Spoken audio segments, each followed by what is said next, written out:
नमस्कार दोस्तों, मैं तेज कुमार हिस्टोरिकल लाइफ की स्टडी आप लोगों का स्वागत करते हैं। हम लोग नवपाषाण काल पढ़ रहे हैं। नवपाषाण काल में हम लोग उसकी विशेषताओं को पढ़ चुके हैं, चाहे वो तकनीकी हो या आपका आर्थिक हो, सामाजिक हो, सांस्कृतिक हो। आज जैसा कि हम लोग देखेंगे इसके जो महत्वपूर्ण स्थल है, जो परीक्षाओं में बहुत बार यहाँ से प्रश्न बनते हैं, तो उसको हम लोग आज इस पर डिस्कस करेंगे मैप के थ्रू। आप लोग ऑफलाइन मैप लिए हैं तो उसमें आप लोग इसको फिलअप कर लीजिएगा। और ऐसे प्रश्न, यहाँ से प्रश्न जो बनने की संभावना होती है हर एग्जाम में, मतलब देखेंगे छोटे एग्जाम में यूपी पुलिस हो गया, एसएससी हो गया, यूपी लेखपाल हो गया, यूपी पेट हो गया, या अगर हम देखेंगे तो जो यूपी टेट या सीटेट वाला पेपर जो होता है उसमें जो सोशल साइंस वाला सेक्शन होता है, यहाँ से आपको क्वेश्चन वहां मिलेंगे। ठीक, तो हम लोग नवपाषाण काल में देखेंगे इसके महत्वपूर्ण स्थलों को।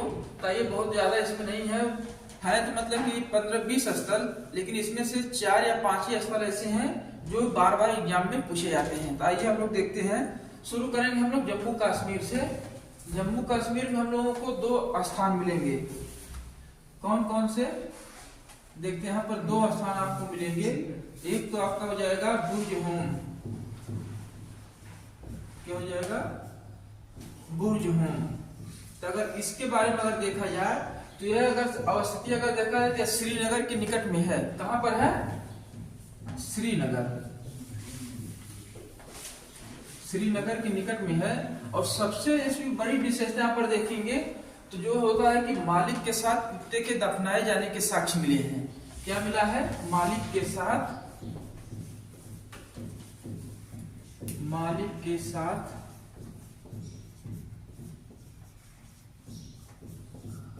कुत्ते के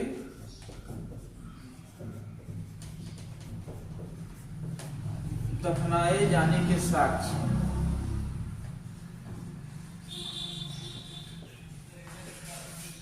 ये मोस्ट इंपॉर्टेंट है, इसको आप लोग नोट कर लीजिएगा, मोस्ट इंपॉर्टेंट है।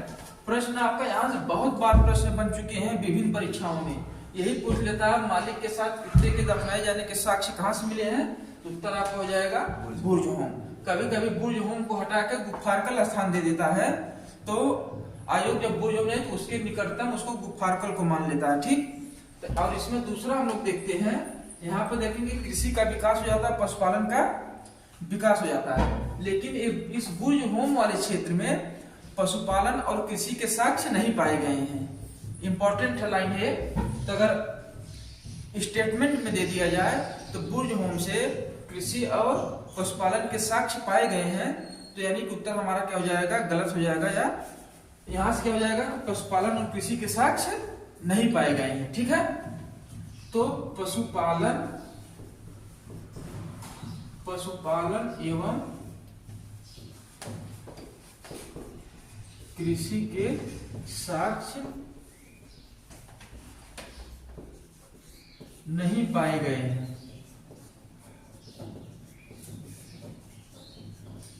ठीक, और यहाँ की एक और विशेषता है जो पूछता नहीं है पेपर में, लेकिन आप लोगों के लिए जानना जरूरी है। यहाँ से पालिशदार जो चाकू मिले हैं, यहाँ पर उपकरण आप लोगों को पता ही मिले हैं। तो छोटे उपकरण, पालिशदार उपकरण, उनको पत्थर पर घिसकर बनाया जाता था। तो जो पालिशदार उपकरण में देखेंगे तो पालिशदार, नोट डाउन आप लोग कर लीजिए, पालिशदार छिद्रित चाकू। ठीक, छिद्रित चाकू के साक्ष्य मिले। ठीक, तो अगर देखा जाए तो इसमें छिद्रित चाकू से क्या आशा हो गया, तो मान लीजिए कि ये आयताकार होता था। पालिशदार आयताकार छिद्रित चाकू आप लोग लीजिएगा। आयताकार मान लीजिए यहाँ पे एक हत्था लगा हुआ था इसमें, तो ये मतलब एरिया इसका क्या होता था? धारदार होता था। पत्थर पर अगर किसको धारदार बना देता, और इसमें क्या होता है, इसकी जो प्लेट होती थे इस पे गोल गोल ऐसे छेद हुआ करते थे। ठीक, तो इसी को क्या कहा गया? छिद्रित चाकू। ठीक, और इसमें एक और हम लोग देख लेते हैं जो आपका हो जाएगा यहाँ से गर्त आवास मिले हैं। क्या मिले हैं? गर्त आवास के साक्ष्य।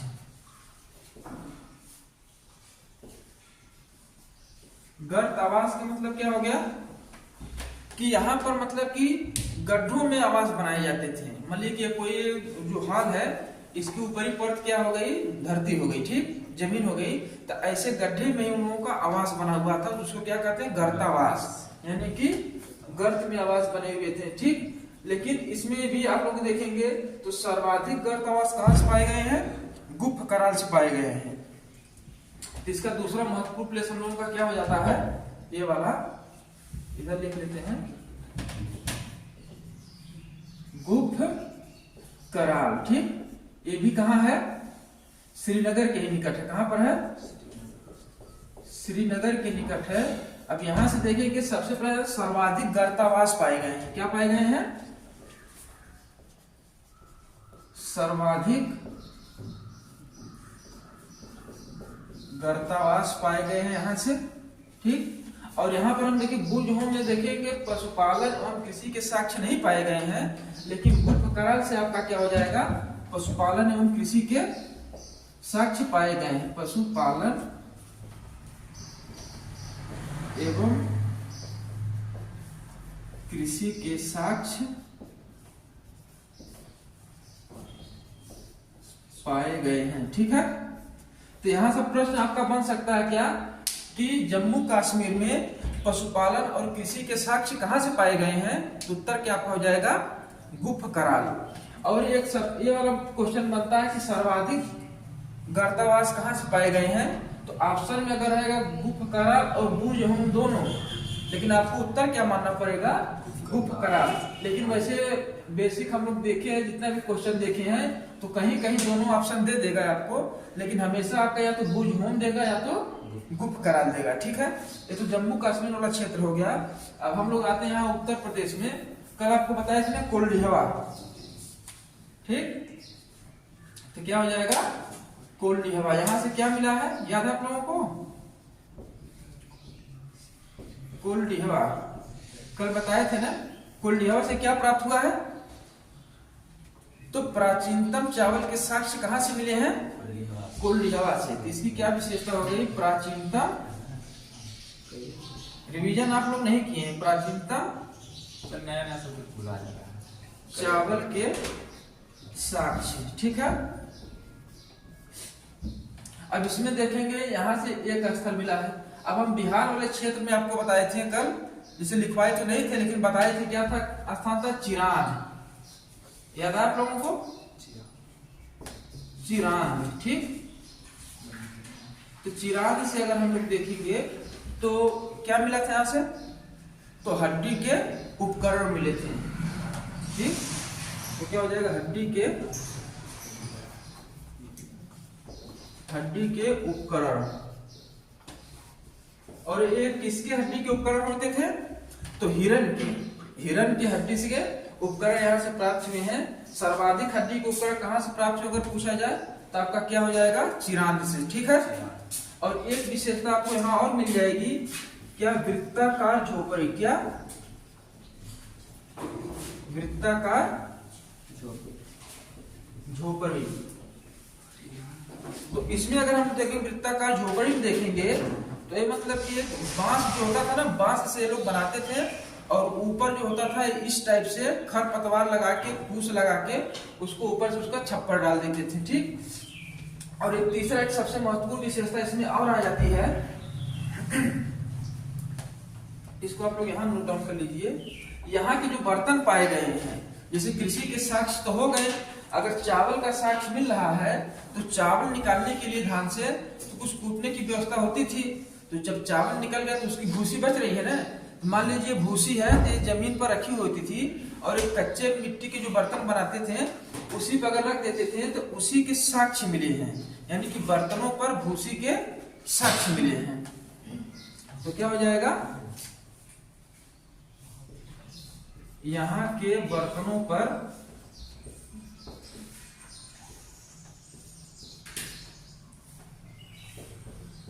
धान के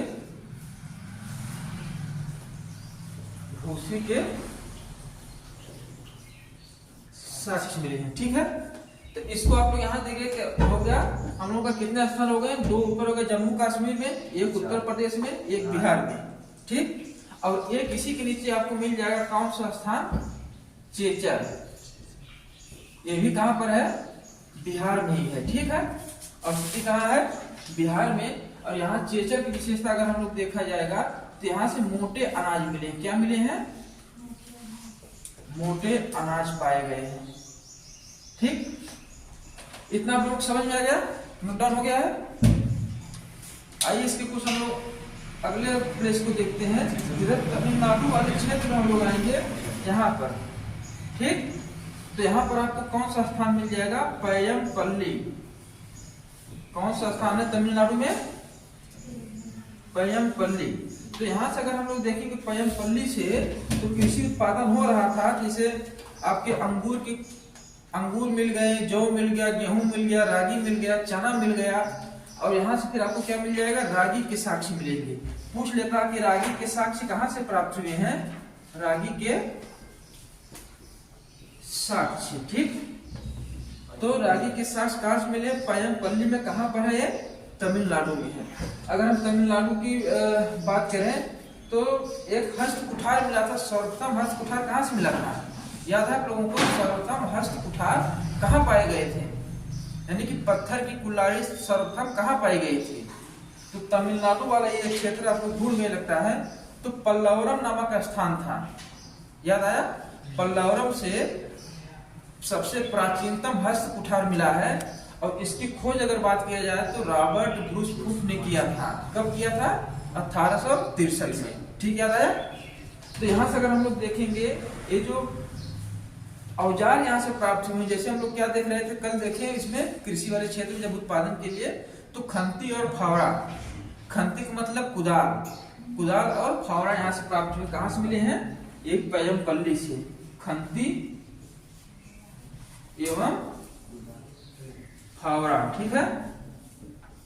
और इनका प्रयोग अगर देखा जाए तो जलोढ़ मिट्टी के लिए किया जाता था, लेकिन महाराष्ट्र में हम देखेंगे कहाँ काली मिट्टी पाई जाती है, काली मिट्टी खोदने में इनका प्रयोग नहीं करते थे, ये काली मिट्टी को नहीं खोद पाते थे, ठीक, ये हो गया। अब हम लोग यहाँ से आएंगे, देखते हैं कर्नाटक वाले क्षेत्र में 2-3 प्लेस है, उसको हम लोग देख लेते हैं, इसको मिटा दे।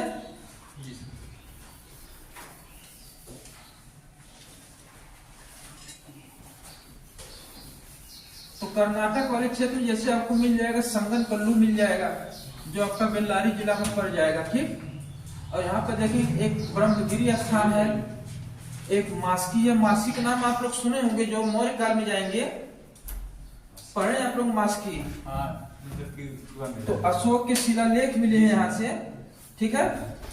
तो इसका मास्की यहाँ बस नाम का उल्लेख हुआ है, यहाँ से उतना कोई साक्ष्य मिले नहीं है, वो छोटे छोटे मतलब कि जैसे आवास मिल गए, यहाँ उपकरण मिल गए यहाँ को पत्थर के, यही विशेषता यहाँ पर। लेकिन इसमें हम लोग देख लेते हैं कौन सा, एक यहाँ पर आपको हो जाएगा क्या, ब्रह्मगिरी, ब्रह्मगिरी, ठीक। तो यहाँ से अगर देखेंगे तो उत्तर भारत में अगर देखते हैं तो पशुपालन और कृषि के साक्ष्य कहाँ पाए जाते हैं, इस नवपाषाण काल में, तो मेहरगढ़ से पाए जाते हैं। लेकिन अगर दक्षिण भारत की बात कर दिया जाए तो यहाँ पशुपालन और कृषि के साथ यही ब्रह्मगिरी से ही प्राप्त होते हैं। सर्वप्रथम दक्षिण भारत में सर्वप्रथम कृषि और पशुपालन के साक्ष्य कहाँ पाए जाते हैं, पूछ लिया जाए तो कहाँ हो जाएगा, ब्रह्मगिरी में, ठीक है। दक्षिण भारत में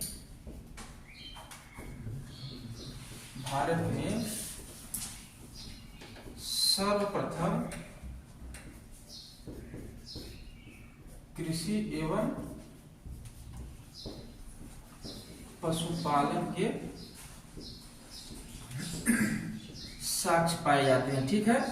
अब किसी के नीचे बगल में देख लेते हैं, आपका क्या हो जाता है, एक संगम कल्लू नामक स्थान है,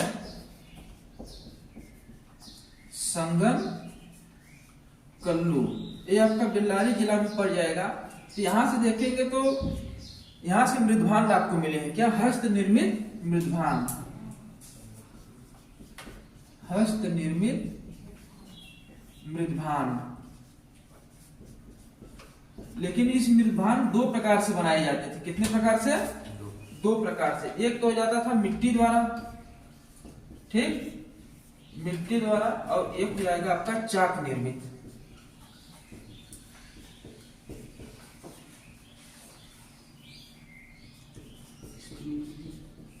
और यही प्रश्न आपको यहां से बनेगा कि चाक निर्मित मृदभान सर्वप्रथम कहां से पाए गए हैं, तो आपका हो जाएगा संगनकल्लू से, ठीक है।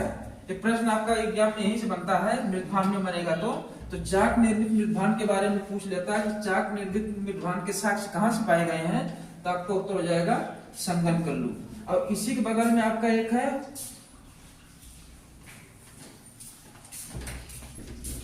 होल्लूर नामक स्थान है। कौन सा है? होल्लूर नामक। तो यहां से देखेंगे, यहां से चने के साक्ष्य मिले हैं, चना के साक्ष्य मिला है, ठीक है। और इसी के ऊपर यहाँ पर हो जाता है, ब्रह्मगिरी के ऊपर आ जाता है क्या, आपका हो जाता है मास्की। इसको हम लोग देखेंगे जब मौर्य काल जब पढ़ेंगे तो यहाँ पर इसकी चर्चा करेंगे, बस इसके नाम का उल्लेख यहाँ पर हुआ है, ठीक है। तो भारत वाले क्षेत्रों को हम लोग कवर कर लिए हैं। और एक यहाँ गुजरात में आपको जाता है, क्या जाता है, बक्सरा, बक्सरा। इसकी भी कुछ खास चर्चा नहीं, यहाँ से आवास आपको मिल गए हैं, ठीक। अब हम लोग देखेंगे पाकिस्तान वाला भी क्षेत्र उस समय था, तो इन क्षेत्रों में 2-3 स्थान महत्वपूर्ण हम लोगों के लिए हैं, उसको हम लोग देख लेते हैं। जैसे अगर देखेंगे यहाँ पर सरायखोला एक नाम स्थान आ जाता है, यहाँ पर देखेंगे तो आपका हो जाएगा सरायखोला। क्या है? सरायखोला। तो सरायखोला की विशेषता को अगर हम लोग देखा जाएगा, यहाँ से आपको मिल जाती है पालिशदार कुल्हाड़ी मिल जाती है, ठीक है। क्या मिल जाएगा आपका? पालिशदार कुल्हाड़ी पाई जाएगी, ठीक है। यहीं पर इसके नीचे हम लोग देख लेते हैं, एक स्थान आपको मिल जाएगा, क्या? जलीलपुर। जलीलपुर, ठीक। तो यहाँ जलीलपुर में जो सबसे महत्वपूर्ण विशेषता क्या हो जाती है आपकी, यहाँ ग्रामीण संस्कृति के आपको प्रमाण मिलने लगे। क्योंकि देखेंगे गांव का जब विकास हो रहा है तो लोग रह रहे हैं, यानी कि यहाँ पक्की ईंटों में कच्ची ईंटों का ही प्रयोग होगा, तो इन्हीं कच्ची ईंटों से लोग अपना घर बनाएंगे, झोपड़ी बनाएंगे, तो वहीं से आपको क्या होगा, ग्रामीण संस्कृति आएगी। किसी चीज का ज्ञान नहीं है, ना तो धातु का ज्ञान था इसके पहले। देखेंगे यहाँ पर अभी धातु का ज्ञान नहीं है। इसके बाद जब ताम्र प्रसार काल आएंगे तो वहां से वो भी ग्रामीण सभ्यता होगी। ग्रामीण सभ्यता के बाद जब और लोग विकसित होंगे तो वहां से नगरीय सभ्यता का जन्म होगा, जब हम क्या पढ़ेंगे, सिंधु घाटी सभ्यता या हड़प्पा सभ्यता, ठीक है। तो यहाँ जलीलपुर से अगर देखा जाए तो ग्रामीण संस्कृति का आपको यहाँ से विकास मिल जाएगा।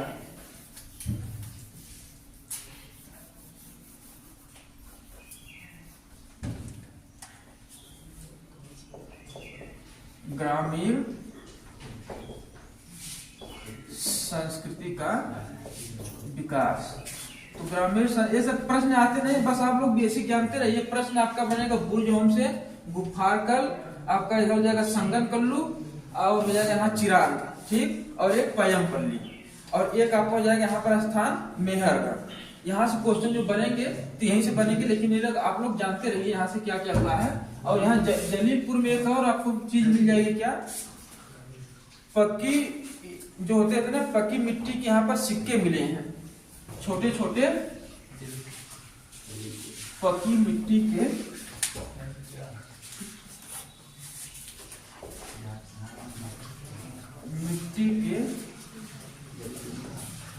सिक्के, ठीक। यहाँ पर हम लोग देखते हैं, नेक्स्ट प्लेस देख लेते हैं। इस वाले क्षेत्र में हो गया, यहाँ तक नोट डाउन हो गया। आपको देखते हैं यहाँ पर मेहरगढ़, क्या हो जाएगा आपका? मेहरगढ़। तो मेहरगढ़ में हम लोग देखेंगे यहाँ से क्या पाए जाते हैं। कल आप लोग को बता चुके हैं, एक पशुपालन और कृषि के साक्ष्य पाए गए हैं। क्या? पशुपालन एवं कृषि। तो कृषि में देखा जाए तो यहाँ किन किन मतलब कि अनाजों का प्रयोग हुआ है या पाया गया है। तो सबसे पहले हो जाएगा क्या आपका? जौ, फिर क्या हो जाएगा? गेहूं, ठीक, अंगूर, खजूर और आपको हो जाएगा एक कपास। ठीक, और पशुपालन में देखा जाए तो क्या हो जाएगा, सबसे पहले किन पशुओं का यहाँ पर साक्ष्य मिल जाएगा आपको, तो भेड़ बकरी हो जाएगा, बकरी और मवेशी पशु। मवेशी पशु में क्या था, पालतू भैंस। ठीक है,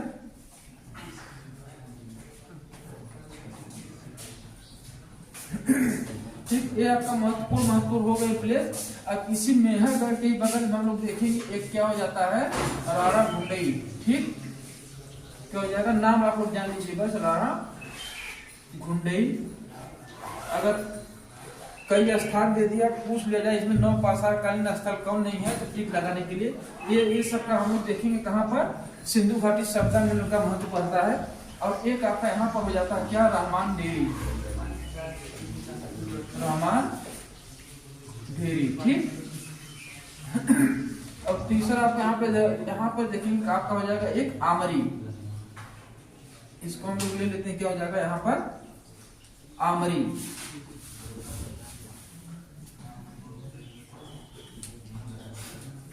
आमरी, यहां से आवासों के साक्ष्य मिले हैं। ठीक, आवासों के साक्ष्य मिले हैं।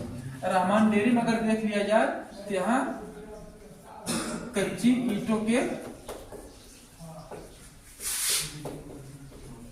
साक्ष्य मिले हैं। तो ये आप लोगों का 9 पाषाणकालीन जो स्थल है ये कंप्लीट हो जा रहा है। अब हम लोगों का जब इसके आगे आप जब पढ़ेंगे तो ताम्र पाषाण काल पढ़ेंगे। ताम्र पाषाण काल में भी ऐसे ही हम लोग देखेंगे, उसकी विशेषताओं को देखेंगे और उसके जो महत्वपूर्ण स्थल हैं उसको हम लोग देख लेंगे। तो ताम्र पाषाण काल आज इसका कुछ इंट्रोडक्शन दे देते हैं, उसके बाद जब होली के बाद आप लोग आइएगा तो उसको एक क्लास में फिर उसको भी हम लोग कंप्लीट कर लेंगे। फिर हम लोग का जो नया चैप्टर आ जाएगा सिंधु घाटी सभ्यता। ठीक,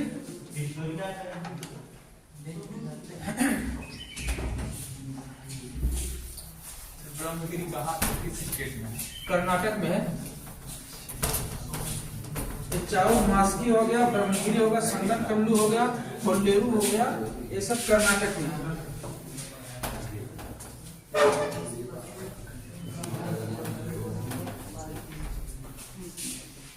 तमिलनाडु में आपका कौन सा जाता है, पायमपल्ली। ठीक, वहां से खत्ती और फावड़ा के साक्ष्य मिले हैं, महत्वपूर्ण है। इसमें देखेंगे मेहरगढ़ आपका हो जाएगा, चिरांद हो जाएगा, बुरजहोम बुखारकर। ठीक, और आपका कुलडीहवा, और एक आपका हो जाएगा क्या, संगम कल्लू। ये यही महत्वपूर्ण है, यहीं से प्रश्न आप लोगों का बनेगा।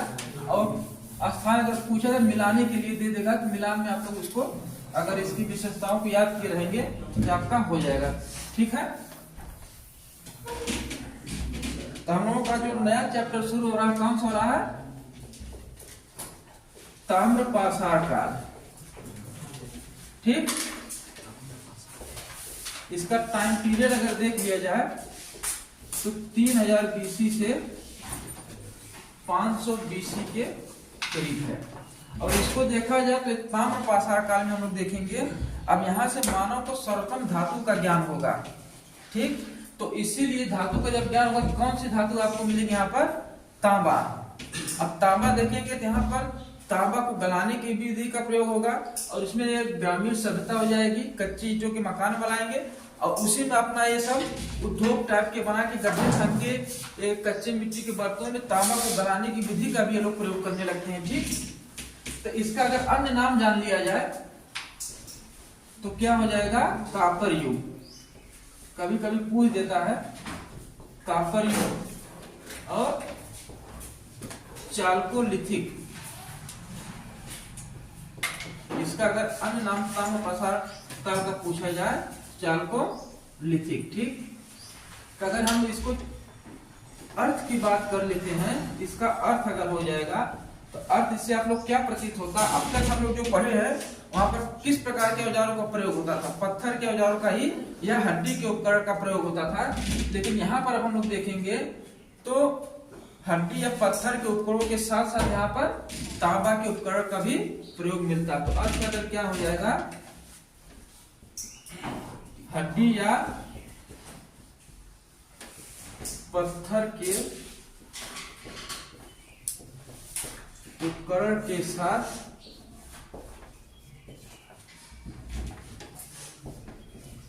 धातु के उपकरणों का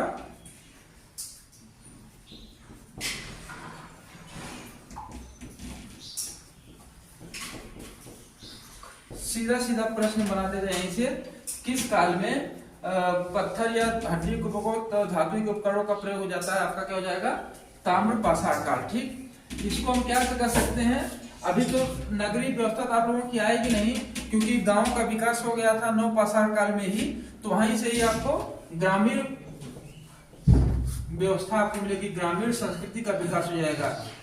क्या हो जाएगा, यहीं पर ताम्र पाषाण काल को एक पूछ लेता, बार बार पूछ लिया गया है, ताम्र पाषाण काल को ग्रामीण कहेंगे या नगरीय कहेंगे। ठीक, तो ग्रामीण हो जाएगी संस्कृति, और हड़प्पा आपकी क्या हो जाती है, नगरीय संस्कृति हो जाएगी। ठीक, ये लोगों का मोटा मोटा आपका तो ये हो गया। अब इसमें देखिए, इसको हम कितने भागों में बांट के पढ़ेंगे, या ताम्र पाषाण काल संस्कृति किन किन क्षेत्रों में विकसित हुई थी, उसको हम लोग देख लेते हैं। इसको हम लोग बेसिकली दो भागों में बांटेंगे। तो दो भागों में बांटने से आपका देखिए यहाँ पर हो जाएगा,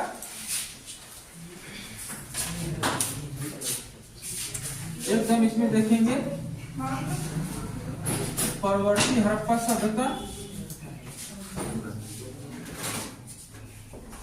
अब दूसरा हो जाएगा ताम्र पाषाण कालीन संस्कृति।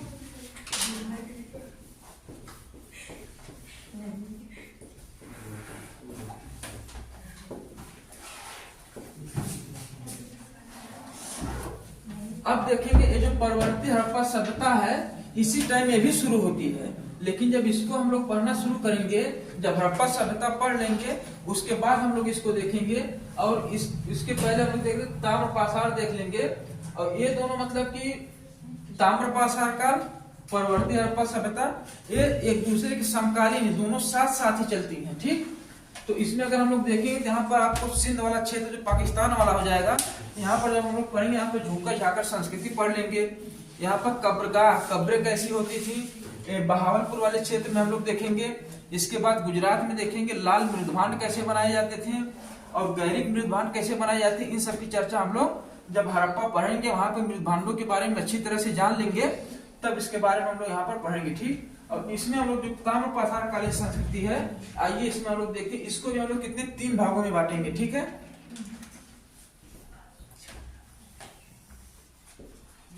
तो क्षेत्र को पहले हम लोग देख लेंगे। तो क्षेत्र इसमें देखेंगे तो आपका मतलब कि एक तो हो जाएगा दक्षिणी पूर्वी राजस्थान हो जाएगा। कौन सा हो जाएगा, दक्षिणी पूर्वी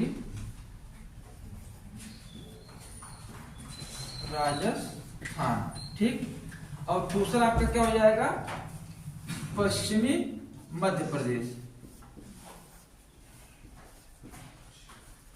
मध्य प्रदेश।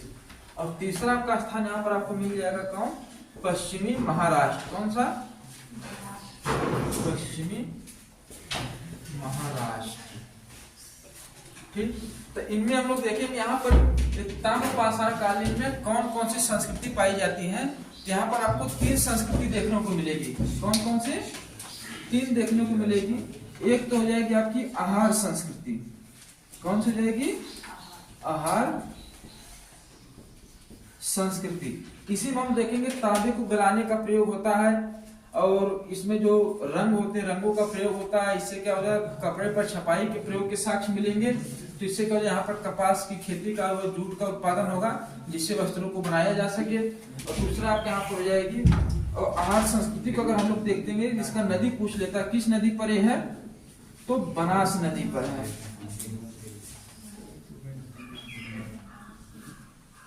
तो हम लोग पहले जब शुरू कर रहे थे चैप्टर, उसमें हम लोग देखे थे क्या कि किसी भी संस्कृति का हम लोग जब विकास देखेंगे, किसी न किसी नदी के किनारे ही मिलेगी, ठीक है, क्योंकि वहाँ पर हर सुविधा मिल जाती थी, परिवहन की सुविधा मिल जाएगी आपको, मतलब कि जैसे जल की सुविधा मिल जाएगी।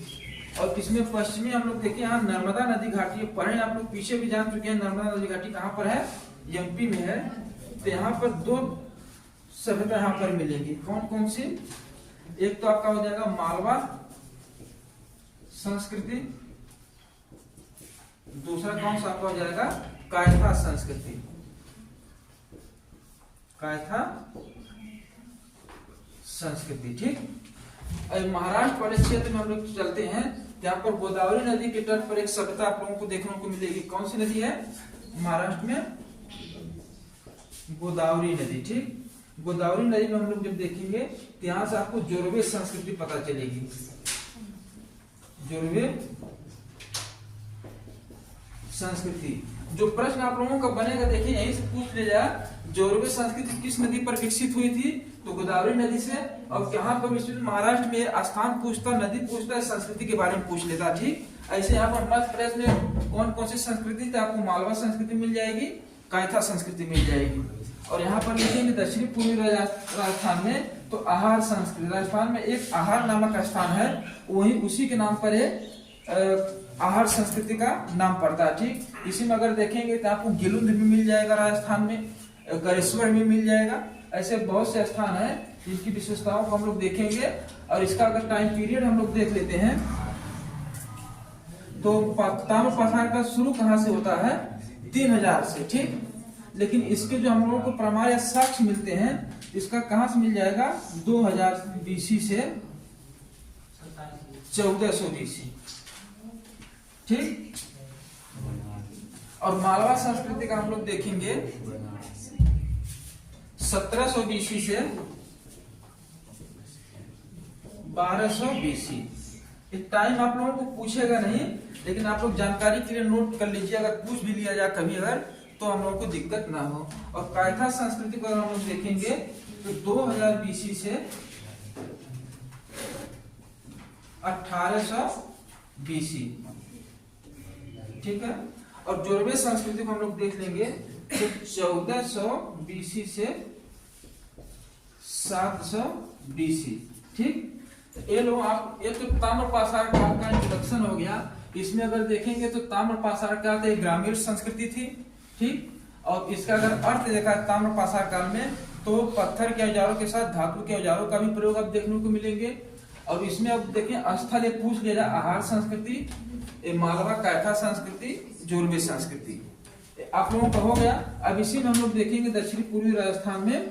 तो अब इसका थोड़ा चैप्टर लंबा हो जाएगा, तो इसको हम लोग नेक्स्ट वाले क्लास में इसको पूरा करके इसकी विशेषताओं को इन स्थान की और इसके क्या हो जाएंगे कि मैप के द्वारा जो महत्वपूर्ण स्थल है उसको हम लोग देख चैप्टर को खत्म कर लेंगे, ठीक है। तो आज हम लोगों का क्या क्या हो गया? नवपाषाण काल हो गया और ताम्रपाषाण काल की शुरुआत हो गई। तो हम लोग नेक्स्ट वीडियो में ताम्रपाषाण खत्म करके अब सीधा सीधा जाएंगे सिंधु घाटी सभ्यता पर। नमस्कार दोस्तों।